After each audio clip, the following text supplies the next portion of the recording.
একটি কবুতরের বাচ্চা খুব অসুস্থ অবস্থায় রোদের মধ্যে ঘুরছে। একে এর মা বাবা নেই, হয়তো একে একটু ছায়া স্থানে নিয়ে রেখে দিই, তাহলে একটু শান্তি পাবে। এর অবস্থা খুবই খারাপ, হার্টবিট প্রচুর ধপধপ করছে, প্রচুর বিট করছে। হাতে পায়খানা করে দিয়েছে। থাক, এখানে থাক, ওখানে প্রচুর রোদ আছে। হয়তো বাচ্চাটি বাসা থেকে পড়ে গিয়েছে, তাই আর বাসায় ফিরতে পারেনি। এর জন্য এতটুকুই করতে পারি, আর এর থেকে বেশি কিছু করতে পারলাম না। ভালো থাকিস রে, বাই বাই।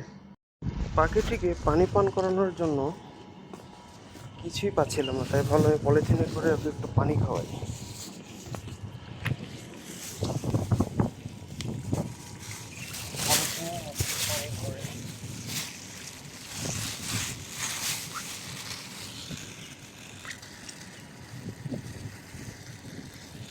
করে নিয়ে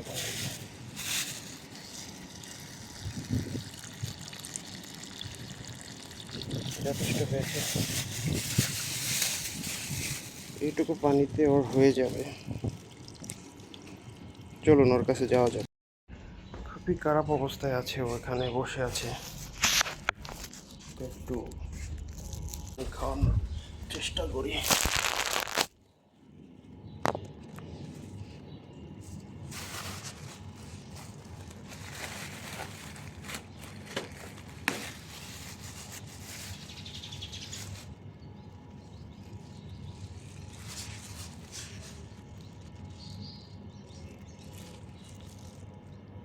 পানি খাচ্ছে মনে হয়।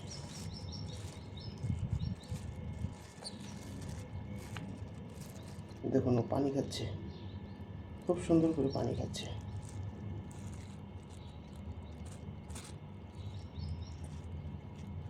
খা খা, পানি খা।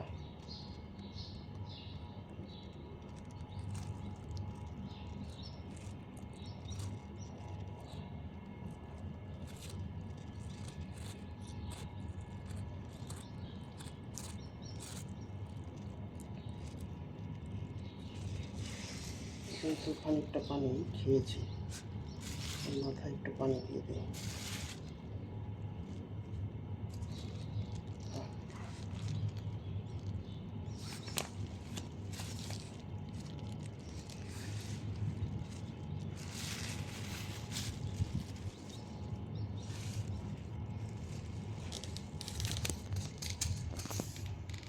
পানি খেতে খেতে ও মনে হয় মারা যাচ্ছে। শেষ পর্যন্ত ওকে একটু পানি পান করাতে পারলাম। সবাই ওর জন্য দোয়া করবেন। শেষ পর্যন্ত পানি খেয়ে মারা গেল। এটুকু পানির জন্য হয়তো বেঁচে ছিল।